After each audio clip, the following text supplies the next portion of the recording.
스트레스로 인해서 생기는 장염이라는데 사실은 의학 용어는 아닙니다. 스트레스성 장 증상이지 염은 아니에요. 염증이 실제 생기는 건 아니니까.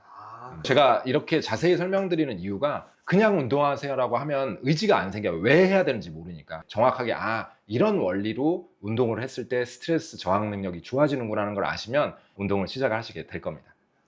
오늘의 주제는 스트레스성 장염인데요. 스트레스 때문에 장염이 생겼는지 어떻게 알 수 있죠? 뭐 다른 장염과 구별되는 특이점이 있나요? 장에 염증이 생긴 걸 장염이라고 합니다. 대표적인 바이러스성 장염.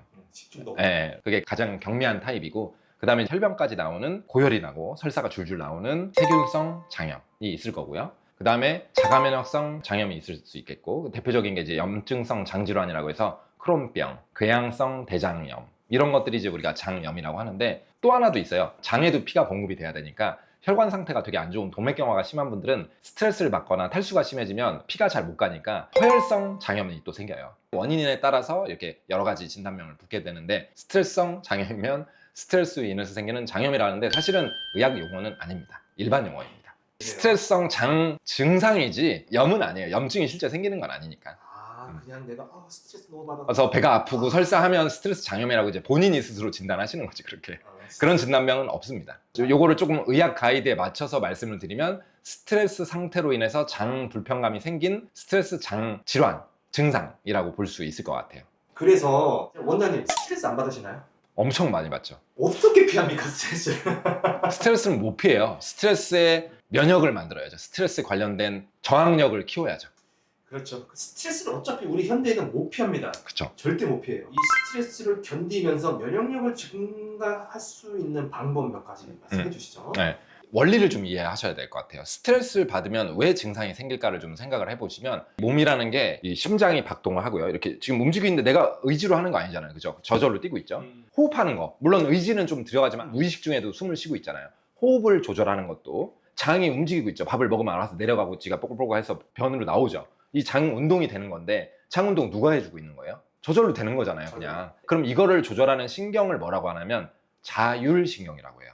자율신경이라는 거는 두 가지로 나눠져요. 교감신경, 부교감신경이 이렇게 조율을 하면서, 부교감신경은 이게 우리 몸이 편안한 상태에서 항진이 됩니다. 맥박수가 떨어지고 혈관이 이완되고 장 운동이 원활해지고, 이런 게 부교감신경이 하는 역할이에요. 그럼 이 교감신경이 올라갈 때는 어떤 상태이냐? 옛날 이제 구석기 시대 때 진화가 다 끝났으니까 그때 상황으로 보면, 사자를 만났을 때 막 머리가 삐쭉 쓰고 막 닭살이 돋고 도망가야 될 거 아니에요. 그러니까 도망갈 때 소화시키고 있으면 돼요? 안 돼.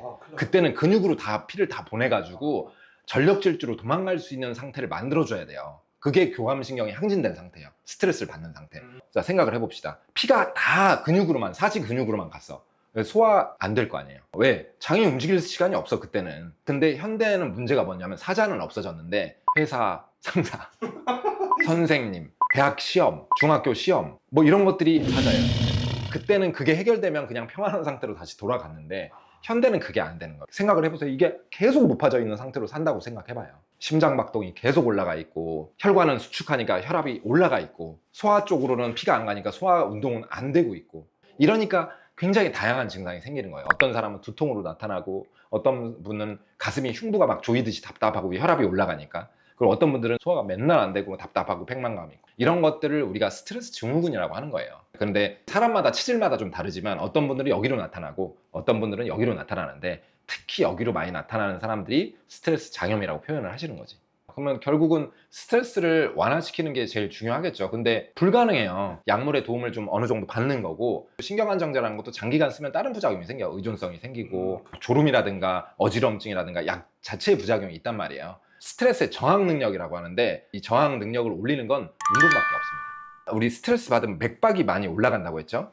그럼 평소에 심박을 올리는 운동을 많이 한 사람들은 이 올라간 상태를 많이 경험을 해봤어, 몸이. 이런 거에 대해서 유달리 증상으로 발현되지가 않아요. 근데 움직임이 거의 없어. 안정시 맥박만 계속 있는 사람들은 심장이 빨리 뛰어서 맥박이 올라갈 만한 상황이 노출이 안 되다 보니까, 긴장돼서 올라간 맥박을 몸이 저항을 못하는 거예요. 그래서 음식 조절 이런 것도 다 중요하지만 맥박을 올리는 트레이닝을 자꾸 하셔야 돼요.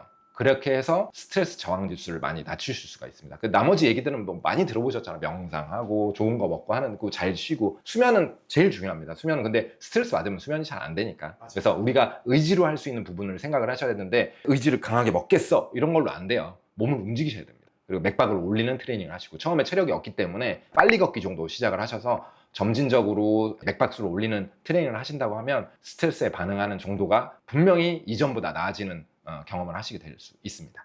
제가 이렇게 자세히 설명드리는 이유가 그냥 운동하세요라고 하면 의지가 안 생겨요. 왜 해야 되는지 모르니까. 정확하게 이런 원리로 운동을 했을 때 스트레스 저항 능력이 좋아지는구나 걸 아시면 운동을 시작하시게 될 겁니다. 알겠습니다. 자, 그 다음 질문. 스트레스성 장염과 과민성 대장 증후군 어떻게 다른가요? 스트레스 장염은 말 그대로 스트레스 받을 때만 증상이 나타나는 현상을 얘기하는 거고요. 과민성 장증후군은 만성이에요. 평생에 걸쳐서 있는 거고 체질이 제일 커요. 타고난 체질. 장신경이 굉장히 민감하게 태어나는 분들이죠. 증후군이라는 건 한 가지의 원인으로 딱 떨어지지 않을 때 증후군이라는 말을 붙이거든요. 그래서 음주라든가 밀가루 위주의 식사를 한다든지 장에 건강한 음식들을 안 드시는 것들에서 비롯되는 이제 음식 문제인 경우도 있고 만성 스트레스가 원인인 경우도 있고 굉장히 다양한 타입이 있는데 어쨌든 몇 개월 이상 지속됐을 때 그리고 진단 기준에 맞았을 때 우리가 과민성 장증후군이라고 진단을 할 수가 있겠습니다. 그러면 이건 그냥 평생 갖고 살아야겠네요. 그렇죠. 그러니까 여러 가지 이제 보조요법으로 심신을 단련하는 스트레스 저항 능력을 높이면서 식이 조절도 하고 증상이 심할 때는 거기에 맞는 약물 치료도 하시고 하면서 경과를 보셔야 되겠죠. 네, 알겠습니다. 그 다음 질문은요. 프로바이오틱스라고 하죠. 네. 복용을 하면 도움이 되나요? 그리고 어떤 종류를 얼마나 오래 먹어야 효과가 있을지 궁금합니다. 프로바이오틱스는 저번에도 제가 영상에서 말씀을 드렸지만 분명한 객관적 근거, 뚜렷하지 않습니다. 근데 효과를 보는 분들이 분명히 또 있어요. 케이스 바이 케이스에 따라서 다른데 특히나 식사 문제가 있는 분들이 효과가 있을 거고 과민성 중에서 예민도가 높아서 생긴 사람들은 효과가 없어요, 별로. 식사 습관이 나빠서 생긴 분들이 장내 유해균들의 이 균형이 무너지면서 이 설사 증상이 생겼다면 이런 분들은 분명히 도움을 얻으실 수가 있습니다.